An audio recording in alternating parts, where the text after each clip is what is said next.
আসসালামু আলাইকুম ওয়া রাহমাতুল্লাহি ওয়া বারাকাতুহু।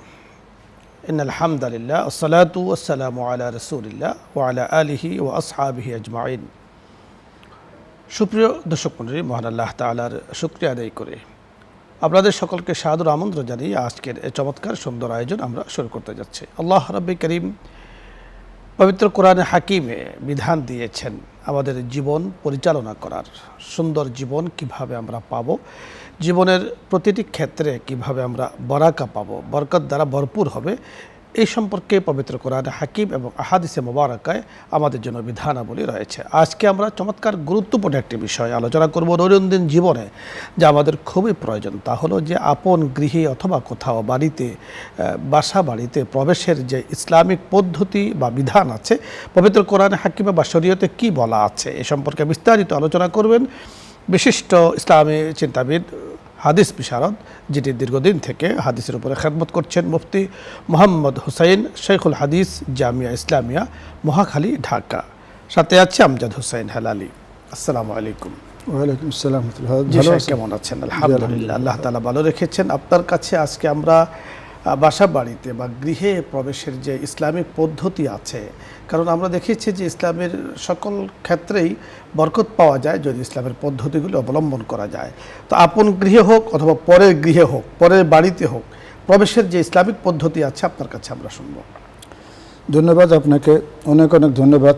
বড় চমৎকার এবং খুবই আমাদের দৈনন্দিন জীবনের খুবই জরুরি একটা বিষয় উপস্থাপন করার জন্য, এবং আপনার মাধ্যমে সকল দর্শক শ্রোতা এবং এর ইন্তজামে যারা আছেন নিউজ 24-এর সবাইকে আন্তরিক ধন্যবাদ জানাচ্ছি চমৎকার এই বিষয়টির অবতারণা করার জন্য। আসলে পবিত্র কোরআনটা তো আমাদের জীবনের কমপ্লিট একটা কোর্স। এখানে আল্লাহ তাআলা সব কিছু আলোচনা করে দিয়েছেন। আল্লাহ নিজেই বলেছেন তিবিয়ানান লিকুল্লি শাইইন। অন্য আয়াতে আছে লা রাতাবিন ওয়ালা ইয়াবিসিন ইল্লা ফি কিতাবিম মুবিন। তো এভাবে আল্লাহ সুবহানাহু তাআলা মোটামুটি প্রায় সবগুলো আমাদের জীবন বিধান আলোচনা করে দিয়েছেন। তার মধ্যে যেটি এখন অবতারণা করলেন ঘরে প্রবেশ করার ব্যাপারে, বাসা বাড়িতে প্রবেশ করার ব্যাপারে কোরআনে কি শিষ্টাচার, কি আদব বর্ণিত আছে। দেখুন, আপনি ভালোভাবে জানেন, দীর্ঘদিন যেহেতু হাদিসের খেদমতে আপনি জড়িত আছেন, তাফসিরের খেদমতে জড়িত আছেন, বিশাল বড় প্রতিষ্ঠান বারিধারা মাদ্রাসায়, আপনি জানেন কোরআনে পাকের সূরা নূর, এটা 18 পারায়, 18 নম্বর পারাতে সূরা নূরের 27 এবং 28 এই দুটি আয়াতে আল্লাহ সুবহানাহু তাআলা এই বিষয়টি চমৎকারভাবে উপস্থাপন করে দিয়েছেন। আউযু বিল্লাহি মিনাশ শাইতানির রাজীম। ইয়া আইয়ুহাল্লাযীনা আমানু লা তাদখুলু বুয়ুতান গায়রা বুয়ুতিকুম হাত্তা তাস্তানিসু ওয়া তুসাল্লিমু আলা আহলিহা। সকল ঈমানদারদেরকে, সমস্ত মুসলমানদেরকে, মুমিনদেরকে আল্লাহ ঘরে প্রবেশের শিষ্টাচার শিখাচ্ছেন। প্রথমেই বলতেছেন লা তাদখুলু বুয়ুতান গায়রা বুয়ুতিকুম, নিজের ঘর ব্যতীত অন্য কারো ঘরে হুট করে প্রবেশ করে যাইও না। নিজের বাসা ব্যতীত অন্যের বাসায় হুট করে প্রবেশ করে যাইও না, বিনা ইনফরমেশনে অথবা বিনা প্রয়োজনে। বরং কিছু ইনফরমেশন নিয়ে তারপরে প্রবেশ করতে পারে বা যদি প্রয়োজন হয়। তাই বলছেন হাত্তা তাস্তানিসু, আগে পরিচয় দিবা, জিজ্ঞাসা করবা, ওয়া তুসাল্লিমু আলা আহলিহা, এবং সে ঘরের যারা অধিবাসী আছেন তাদেরকে সালাম দিবা। নিজের পরিচয় দেওয়া এবং তাদের খোঁজখবর নেওয়া এবং সালাম দেওয়া, এই কাজগুলো করার পরে অন্যের ঘরে প্রবেশ করতে বলা হয়েছে। অন্যের ঘর বলতে মনে করেন আপনার কোনো আত্মীয়ের ঘর, আপনার ভাই বেরাদরের ঘর বাড়ি, অথবা আপনার কোনো বন্ধুবান্ধবের বাড়ি, অথবা আপনারই বাড়ি, কিন্তু এটা আপনি অন্য কাউকে ভাড়া দিয়েছেন। ভাড়া দিলেও এটা এখন এই ঘরটা আপনার ঘর না, ভাড়াটিয়ার ঘর এটা। তো আপনি ভাড়া দিয়েছেন, অথবা কাউকে আপনি ইজারা দিয়েছেন থাকার জন্য, অথবা কাউকে আপনি মাগনা ফ্রিভাবে থাকার জন্য ব্যবস্থা করে দিয়েছেন। তারপরেও আপনি সেখানে ঢুকতে গেলে তাদের থেকে পরিচয় জানাইয়া, তাদের থেকে অনুমতি নিয়ে তারপরে আপনি সালাম দিয়ে প্রবেশ করা, এটা হলো ইসলামের শিষ্টাচার। আর যদি আপনার নিজস্ব বাড়ি হয়, ঘর হয়, যেখানে আপনার স্ত্রী ছেলে মেয়ে আছে, সেখানে তো অনুমতি নেওয়ার প্রশ্নই আসে না, শুধু সালাম দিয়ে প্রবেশ করে যাবেন। নিজের বাড়ির ব্যাপারে অনুমতি নেওয়া, পরিচয় দেওয়া, এটার কোনো প্রয়োজন নেই। নিজের বাড়িতে, নিজের ঘরে, চাই সেটা আপনার 1 নম্বর ঘর হোক, 2 নম্বর ঘর হোক, 3 নম্বর ঘর হোক, তবে সালাম দেওয়া জরুরি। সালাম দেওয়া সুন্নত। রাসূলুল্লাহ ঘরে ঢুকতে সালাম দিতেন। এই তো গেল আপনার সালাম দেওয়া এবং পরিচয় দেওয়ার পরে প্রবেশ করার কথা নিজের ঘর ব্যতীত অন্য ঘরে। আল্লাহ তাআলা বলেন যালিকুম খায়রুল লাকুম, এটা তোমাদের জন্য অনেক উত্তম, অনেক ভালো। বিনা পরিচয়ে ঢোকা আর সালাম না দিয়ে ঢোকার চাইতে পরিচয় দিয়ে এবং সালাম দিয়ে অনুমতি নিয়ে প্রবেশ করা, আমি কি আসতে পারি, অনেক উত্তম। কারণ ঘরের ভিতরে যারা আছেন তারা হয়তো অপ্রস্তুত, অথবা ঘরের ভিতরে যারা আছেন তারা হয়তো ভয় পেয়ে যাবেন আপনি কেন আসতেছেন। এই কারণে তাস্তানিসু বলা হয়েছে, উনসিয়ত পয়দা করা, তাদের সঙ্গে পরিচয় দেওয়া এবং তাদের থেকে অনুমতি নেওয়া। ওয়া তুসাল্লিমু আলা আহলিহা, এই তো গেল 2টা ঘরের বিষয়, একটা নিজের ঘর আর একটা হলো অন্যের ঘরে। এরপরে আরেকটা ঘরের কথা আল্লাহ সুবহানাহু ওয়া তাআলা বলেন ফাইন লাম তাজিদু ফিহা আহাদান, এমন কোনো ঘর যেই ঘরের মধ্যে কোনো মানুষ নেই, আপনি কার থেকে অনুমতি নেবেন, যার থেকে অনুমতি নেবেন ঘরের বাসিন্দা কেউ নেই, ঘরটা এমনি পতিত পড়ে আছে, তাদের ব্যাপারেও আল্লাহ সুবহানাহু ওয়া তাআলা এখানে ব্যাখ্যা করে বলছেন ফালা তাদখুলুহা, তুমি সেখানে প্রবেশ করিও না। কারণ এখানে প্রবেশ করলে একসময় একটা ব্লেমও আসতে পারে যে আমরা কেউ বাড়িতে নেই, আপনি সেখানে ঢুকলেন, এখন তো আমাদের এই জিনিসটা পাওয়া যাচ্ছে না, এখন তো আমাদের এই ক্ষতিটা হয়ে গেল, এভাবে কোনো ব্লেমও আসতে পারে, অথবা অন্য কোনো অসুবিধাও হতে পারে। এই কারণে যে ঘরের মধ্যে কেউ নেই সেখানে প্রবেশ করার জন্য আল্লাহ সুবহানাহু ওয়া তাআলা নিষেধ করতেছেন। শাহেখ আপনি বড় চমৎকার বলছিলেন। দর্শক মণ্ডলী, আজকে আমরা আলোচনা করছিলাম আমাদের প্রত্যেকেরই তার সাধ্য এবং সাধ্য অনুযায়ী আল্লাহ পাক দুনিয়াতে অস্থায়ী ঠিকানা আমাদেরকে দিয়েছেন, নিজস্ব বাড়ি, নিজস্ব ঘর, নিজস্ব বাসা বাড়ি, অথবা আমরা শহরে জীবনে বাসা বাড়িতে ভাড়া থাকি। তো সেক্ষেত্রে আমাদের মুহতারাম যে বিষয়গুলো আমাদেরকে বোঝাতে চেয়েছেন যে তা হলো যে আল্লাহ পাকের রাহমা যেন ঘরে আসে, তার জন্য আল্লাহ তাআলা যে পদ্ধতি বলে দিয়েছেন ওয়া তুসাল্লিমু আলা আহলিহা, যে তোমরা তোমাদের গৃহে প্রবেশ করবে, স্বাভাবিক অফিস আদালত করে আমার ঘরে আমি যাব, তবে যাওয়ার আগে অবশ্যই আমার পরিজন যারা বসবাস করছেন তাদেরকে সালাম দেব এবং ধৈর্য ধারণ করব, এটা অত্যন্ত জরুরি। কারণ আমি মনে করছি যে আমি গেলেই তারা গেট খুলে দেবে, হতে পারে তারা কোনো কাজে ব্যস্ত হতে পারে, কোনো মানে আপনার কাজেই ব্যস্ত থাকতে পারে। এখন সাথে সাথে গেট না খুললে দেখা যায় অনেক কারণে অনেক সময় রাগারাগি হয় এবং এটা একদম মারাত্মক পর্যায়ে চলে যায়। এই ব্যাপারে ধৈর্য ধারণ কথা বলা হয়েছে। ওয়া তুসাল্লিমু আলা আহলিহা। হযরত ওমর রাদিয়াল্লাহু তাআলা আনহু রাসূল আকরাম সাল্লাল্লাহু আলাইহি সাল্লামের ঘরে যেতেন, তখন বলেন আয়াদখুলু ওমর, আসসালামু আলাইকুম, রাসূলকে সালাম দিতেন এবং অনুমতি চাইতেন যে ওমরকে আসতে পারবে আপনার ঘরে। এইভাবে সালাম দেওয়া অত্যন্ত জরুরি এবং আল্লাহ রাব্বুল কারীম এর মধ্যে কিন্তু শান্তি প্রশান্তি রেখেছেন। দর্শক মণ্ডলী, আলোচ্য বিষয় নিয়ে অথবা ইসলামের কোনো মাসলা মাসাইল নিয়ে যদি আপনাদের কোনো কিছু জানার থাকে, বুঝার থাকে, আপনি প্রশ্ন করতে পারেন, আমরা ইনশাআল্লাহ চেষ্টা করব কথা বলার জন্য। প্রথমে যিনি আছেন, আসসালামু আলাইকুম ওয়া রাহমাতুল্লাহ, দর্শক নাম বলে। ওয়ালাইকুম আসসালাম। আসসালামু আলাইকুম হুজুর। ওয়ালাইকুম আসসালাম, প্রশ্ন বলুন। আচ্ছা হুজুর, আমি 4 ওয়াক্ত নামাজ পড়ি, 5 ওয়াক্ত নামাজ পড়তাম, 6 মানে তাহাজ্জুদের নামাজের সময় বড় করে মুনাজাত করি, হ্যাঁ অনেক বড় মুনাজাত করি, কিন্তু এই 5 ওয়াক্ত নামাজের সময় এত বড় মুনাজাত করতে পারি না। জি, এটার জন্য কি করা যায়? ধন্যবাদ, আমরা বুঝতে পেরেছি। দর্শক মণ্ডলী, আমরা বুঝতে পেরেছি, আপনি শুনতে থাকুন। আপনি নামাজগুলো পড়ছেন, অত্যন্ত বরাকাময় একটি সময় আপনি পাস করছেন এবং আপনি যে বিষয়টি জানতে চেয়েছেন যে সালাতুত তাহাজ্জুদ আপনি আদায় করছেন, লম্বা মুনাজাত আপনি করার সময় পাচ্ছেন, বাকি সময় আপনি পাচ্ছেন না, জানতে চেয়েছেন যে ওনার জন্য কি করণীয়, আপনি বুঝতে পেরেছেন। অর্থাৎ উনি তাহাজ্জুদের সময় লম্বা মুনাজাত করেন, বাকি সময় লম্বা মুনাজাত করার মনের আগ্রহ আছে, কিন্তু সময় কাভার করছে না, সময় হচ্ছে না। বাকি সময় মানে অন্যান্য নামাজের পরে হোক বা আগে হোক লম্বা টাইম মোনাজাত করা উনি সময় পাচ্ছে না, সেজন্য ওনার জন্য কী করণীয় হয়?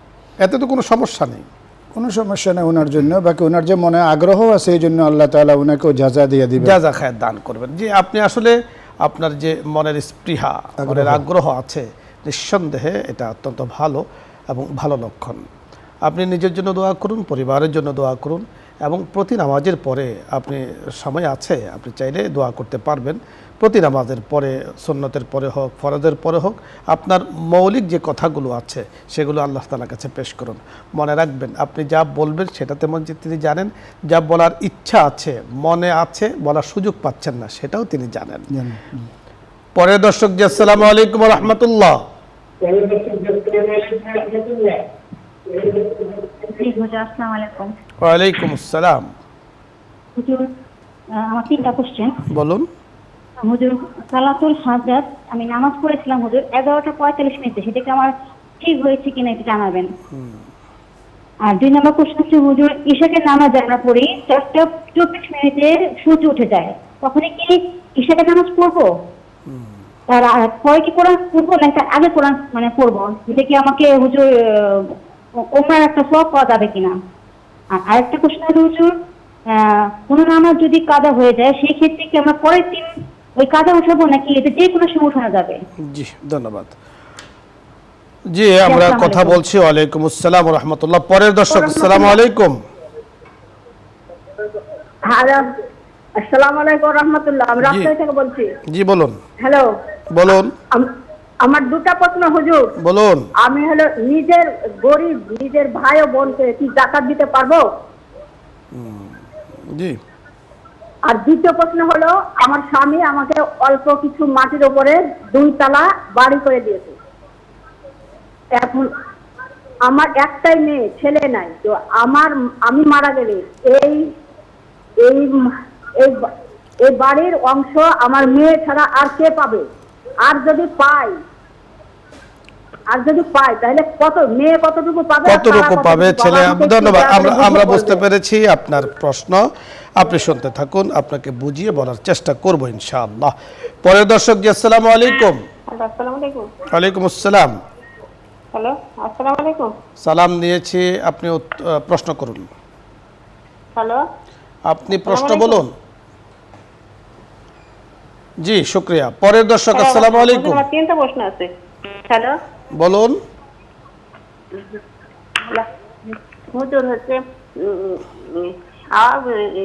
আওয়াবিনের নামাজ মাগরিবের হচ্ছে 7 রাকাত নামাজ পড়ার পরে পড়বো না মাগরিবের 7 রাকাত পড়ার পর মানে? জি, বুঝতে পেরেছি। দ্বিতীয় প্রশ্ন। আওয়াবিনের নামাজ। আপনাকে ধন্যবাদ। অনেকগুলো প্রশ্ন আমাদের কাছে। আরেকটা প্রশ্ন আছে হুজুর। বলুন।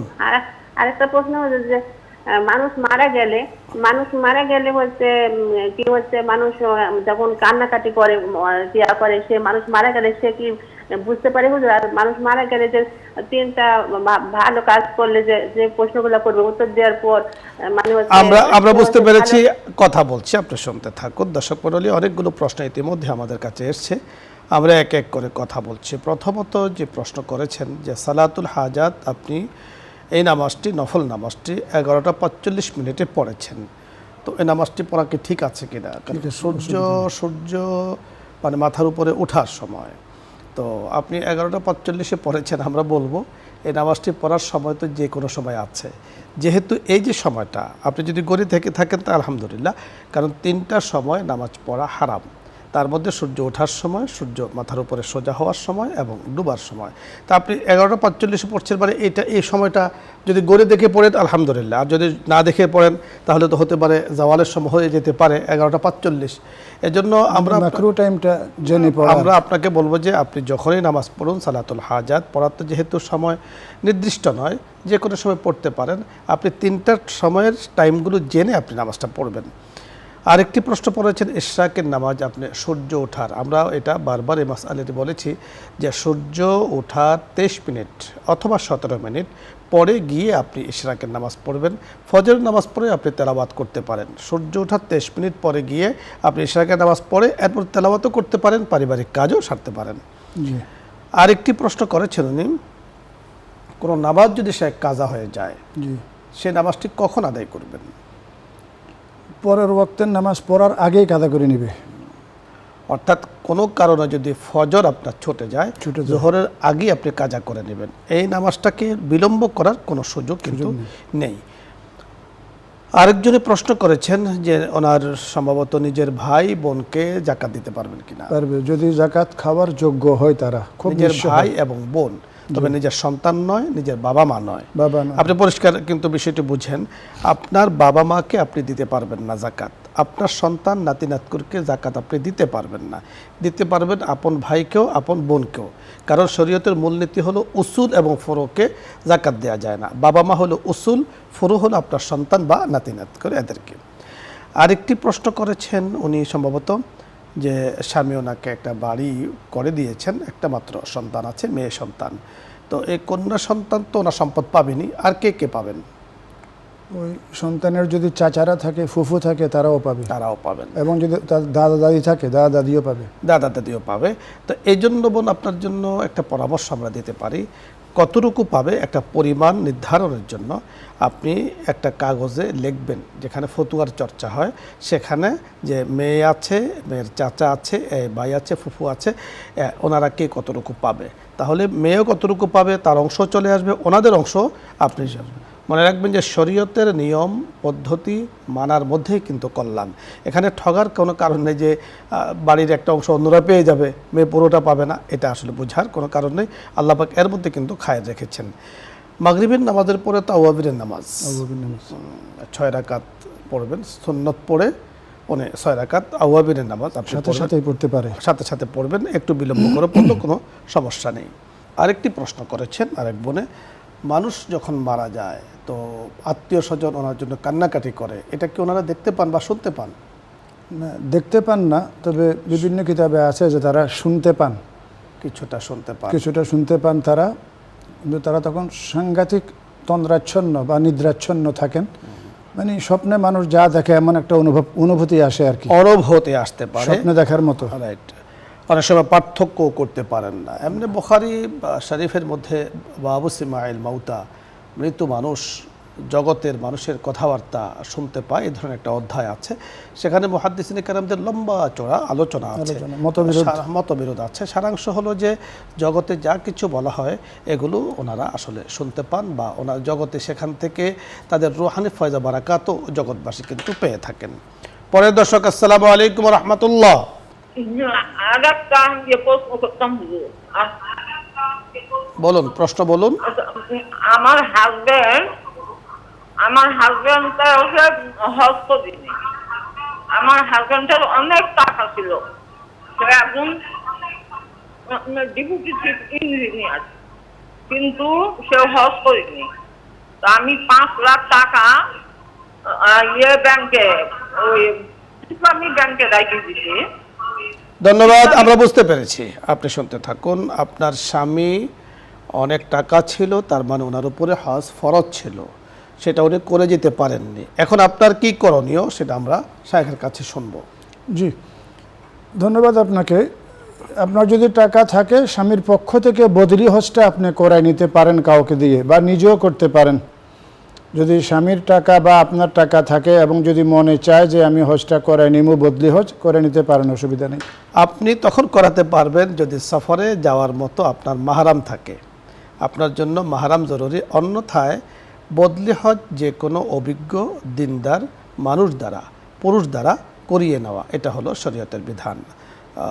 নাসাই শরীফের মধ্যে কিতাবুল হজে বদলি হজের বিধান এবং হাদিসের কিতাবগুলোর মধ্যে বদলি হজের বিধান রয়েছে। আপনার যদি মাহরাম থাকে, সফরের উপযুক্ত আপনি থাকেন, তাহলে আপনিও চাইলে সেটা করাতে পারেন, কোনো সমস্যা নেই। পরের দর্শক জি, আসসালামু আলাইকুম রহমতুল্লাহ।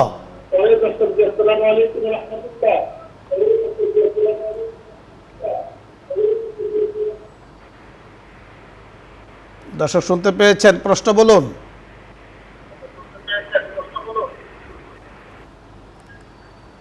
আসসালামু আলাইকুম। ওয়ালাইকুম আসসালাম। আমি মামুন রেজা বলছি নওগাঁ থেকে। বলুন।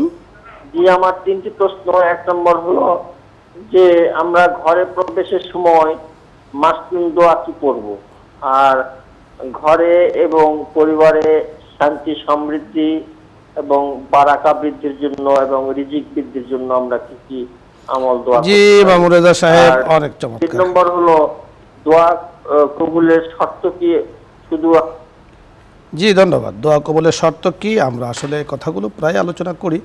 শেখ, প্রথমত উনি যে বিষয়টি জানতে চেয়েছেন, ঘরে প্রবেশের যে সুন্নাহ দোয়াগুলো আছে কি দোয়া পড়ে ঘরে প্রবেশ করবেন? বিসমিল্লাহি ওয়ালাজনা ওয়া আলা রাব্বিনা তাওয়াক্কালনা, এটা সবচেয়ে ছোট দোয়া।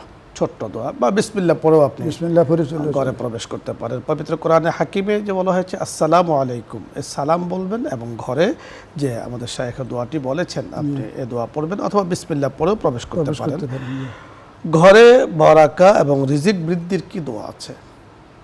রিজিক বৃদ্ধির জন্য তো অনেক দোয়া, তবে মাগরিবের নামাজের পরে সূরা ওয়াকিয়াটা রিজিক বৃদ্ধির জন্য হাদিসে গুরুত্ব সহকারে বর্ণনা করা হয়েছে। এবং শান্তির জন্য, শান্তি বৃদ্ধির জন্য কি দোয়া আছে? যে আমি যে মাসনুন জিকিরগুলো আছে এগুলো আদায় করলে। আপনি অত্যন্ত চমৎকার বলছিলেন শাহেদ, ধন্যবাদ আপনাকে। দর্শক মণ্ডলী, আজকে আমরা আলোচনা করছিলাম যে মানে মানুষের ঘরে, আমাদের নিজের ঘরে অথবা খালি ঘরে প্রবেশের কি দোয়া আছে অথবা কি নিয়মে আমরা প্রবেশ করব। তা আমরা সবচাইতে আমাদের অনেকের শেকায়াত আছে, অনেকের অভিযোগ আছে পরিবার নিয়ে। আপনি যখন আপনার ঘরে প্রবেশ করবেন আসসালামু আলাইকুম বলে ঘরের থেকে উত্তর দিবেন, এর মধ্যে কিন্তু শান্তির একটা বার্তা আপনি পেয়ে যাবেন। ঘরের শান্তির জন্য এই আমলটা আমরা করে যাই, ইনশাআল্লাহ আল্লাহ তাআলা বারাকা দান করবেন। ভালো থাকুন, সুস্থ থাকুন। নিউজ 24-এর লাইভ অনুষ্ঠান ইসলাম আমরার সাথে থাকুন। আশাবাদ ব্যক্ত করে বিদায় নিচ্ছি আমজাদ হোসেন হেলালি। আসসালামু আলাইকুম ওয়া রাহমাতুল্লাহ। দোয়া হচ্ছে দুরূদ ইস্তিগফার পড়ি। আল্লাহুম্মা আলহামদুলিল্লাহি রাব্বিল আলামিন ওয়াসসালাতু ওয়াসসালামু আলা সাইয়্যিদিল আমবিয়াই ওয়াল মুরসালিন ওয়া আলা আলিহি ওয়া আসহাবিহি আজমাইন। ইয়া আল্লাহ ইয়া করিম ইয়া রহিম। নিউজ 24-এর লাইভ অনুষ্ঠান ইসলাম আমরা বসে ইয়া আল্লাহ দ্বীনি আলোচনা করার পরে, শোনার পরে, আমাদের সাধ্য অনুযায়ী কোরআন ও সুন্নাহর আলোকে আলোচনা করার পরে, শ্রবণের পরে আপনার শাহী দরবারে হাত তুলেছি। আমাদের হাতগুলোকে, ইসলাম আমরাকে, প্রোগ্রামকে, আয়োজকবৃন্দদেরকে, বসুন্ধরা পরিবারকে, চেয়ারম্যান মহোদয়কে, তামাম জাহানের উম্মতে মুসলিমার পরিবারকে, ইয়া আল্লাহ আমাদের রেখে যারা কবরে চলে গিয়েছেন সকলের পরিবারকে, সকলকে আপনি মাফ করে দেন। ইয়া আল্লাহ সকলের জন্য খায়র কল্যাণের ফয়সালা করে দেন। ইয়া আল্লাহ জীবিত মানুষের জন্য নেক হায়াতের বারাকা পূর্ণ ইয়া আল্লাহ বারাকার ফয়সালা করে দেন। ইন্তেকাল যারা করেছেন তাদের জন্য গরিকে রহমতের ফয়সালা করে দেন। ইয়া আল্লাহ নাজাতের ফয়সালা করে দেন। ইয়া আল্লাহ জাহান্নাম থেকে মুক্তির ফয়সালা করে দেন। ইয়া আল্লাহ আমাদের যারা কবরে চলে গিয়েছেন মাওলাই করিম আমাদের চেয়ারম্যান মহোদয়ের আব্বা আম্মা সহ, মাওলাই করিম আমাদের আব্বা আম্মা সহ আত্মীয় স্বজন যারা কবরবাসী হয়েছেন সকলকে মাফ করে দেন। রব্বির হামহুমা কামা রব্বায়ানি সগীরা, রব্বির হামহুমা কামা রব্বায়ানি সগীরা। ইয়া করিম ইয়া রহিম আমাদের দেশের জন্য খায়র কল্যাণের ফয়সালা করে দেন। আসমানি জমিনি বালা মুসিবত থেকে হেফাজত করেন। জিন ও ইনসানের খরাফাত থেকে আপনি হেফাজত করেন। জিন ও ইনসান ওয়াসওয়াসা থেকে আপনি হেফাজত করেন। শয়তানের শত্রুতা থেকে আপনি হেফাজত করেন। আমিন আমিন বিহুরমাতি সাইয়্যিদিল মুরসালিন। আলহামদুলিল্লাহি রাব্বিল আলামিন।